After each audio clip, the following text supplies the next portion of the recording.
If you really want to stop fighting, you need to stop supplying weapons. Vladimir Putin revealed his latest thoughts on the Ukraine war during a bombshell 2-hour interview with former Fox News host Tucker Carlson. The interview, which took place within the Kremlin, began with Putin delivering a more than 20-minute long, mostly uninterrupted, speech about Russian history and his view on Ukraine. The former Fox News host pushed Putin on whether he would speak to US President Joe Biden.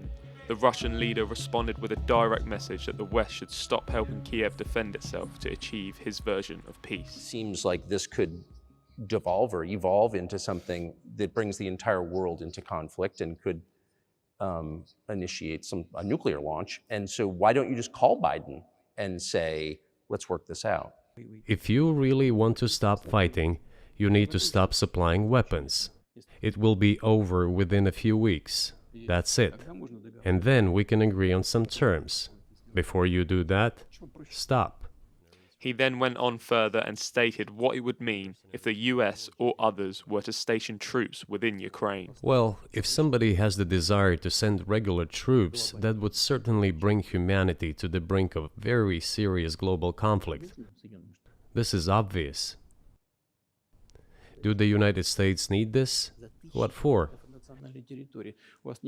Thousands of miles away from your national territory. Don't you have anything better to do? As the war nears its 2-year anniversary, Putin was asked about a negotiated settlement. The Russian president repeated a claim that Boris Johnson scuppered negotiations, which the former UK Prime Minister has previously labelled as nonsense. And the fact that they obeyed the demand or persuasion of Mr. Johnson, the former Prime Minister of Great Britain, seems ridiculous and very sad to me. Because, as Mr. Arakamiya put it, we could have stopped those hostilities with war a year and a half ago already.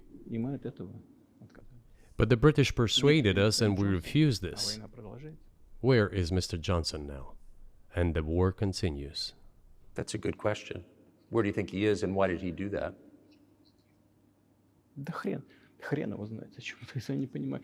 Hell knows.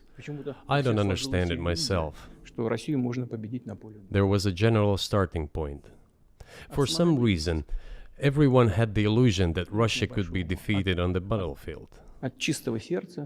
Because of arrogance, because of a pure heart, but not because of a great mind.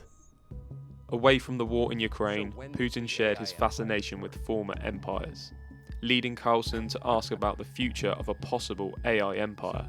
His response referenced US billionaire Elon Musk and the recent announcement that his company Neuralink had implanted a chip in a human brain. Mankind is currently facing many threats. Due to the genetic researches, it is now possible to create a superhuman, a specialized human being, a genetically engineered athlete, scientist, military man. There are reports that Elon Musk had already had a chip implanted in the human brain in the USA. What do you think of that? Well, I think there's no stopping Elon Musk. He will do as he sees fit. Nevertheless, you need to find some common ground with him, search for ways to persuade him. I think he's a smart person, I truly believe he is. So you need to reach an agreement with him because this process needs to be formalized and subjected to certain rules. Elsewhere, Putin hinted that he could be open to releasing Evan Gershkovich, the Wall Street Journal reporter who has been held in a Russian prison for almost a year on claims of espionage. Additionally, he also claimed the Nord Stream pipeline was the doing of the CIA. According to US intelligence, officials suggested a pro-Ukrainian group was behind the attacks. When pushed by Carlson on evidence to back up his claims that the US were behind the destruction of the pipeline, Putin said he won't go into details.